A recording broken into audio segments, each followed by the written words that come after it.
If you're in sales, you rely on building relationships, and the sentiment is that it's easier to build relationships face-to-face.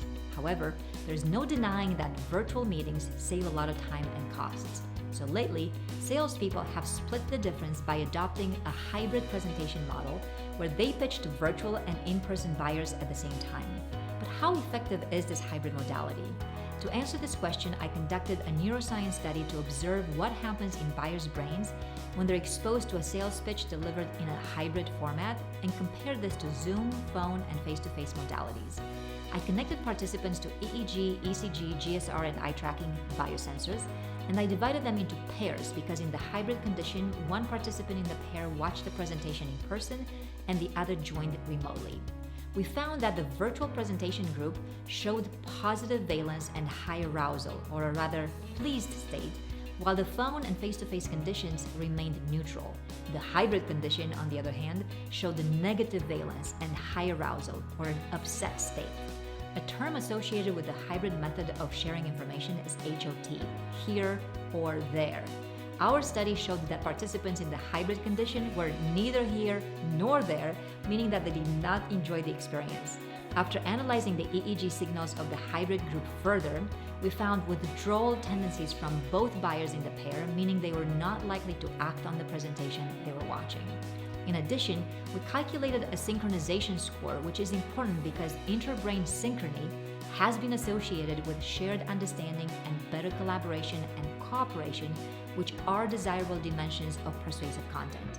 So, we calculated a matrix to observe how each participant's brain synchronized with any other participant's brain across all groups.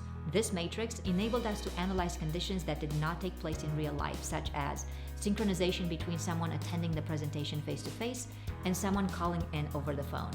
How did people's brains synchronize during the hybrid condition? Not very well. Surprisingly, we found that any combination that had a face-to-face component did not lead to great synchronization. And each time there was a virtual component, either all virtual or phone or a combination, participants experienced better synchronization, meaning they engaged with the content in a similar way. These findings substantiate the recommendation to avoid hybrid contexts and, if you can, select the virtual modality for an introductory high-level sales presentation. One more observation. Prior to the experiment, I asked buyers to identify their preferences for their preferred modality to receive a sales pitch. Only 25% of them said they preferred virtual, 44% said they liked face-to-face, and the rest said they had no preference. This chart shows the participants' valence score, meaning how much they liked the group they were in. Their EEG and ECG data shows no absolute match between a participant's declared preference, the experimental group they were in, and how much they ended up liking the presentation. Some participants who said they preferred face-to-face and were assigned to a virtual condition ended up liking it. Or some people who said they preferred face-to-face and were assigned to the face-to-face group did not show a high positive valence score.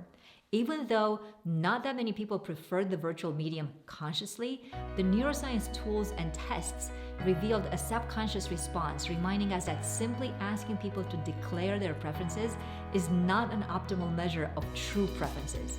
It's important to use neuroscience tools to capture implicit reactions, because often there's a difference between what people say and what they actually think, feel, or do.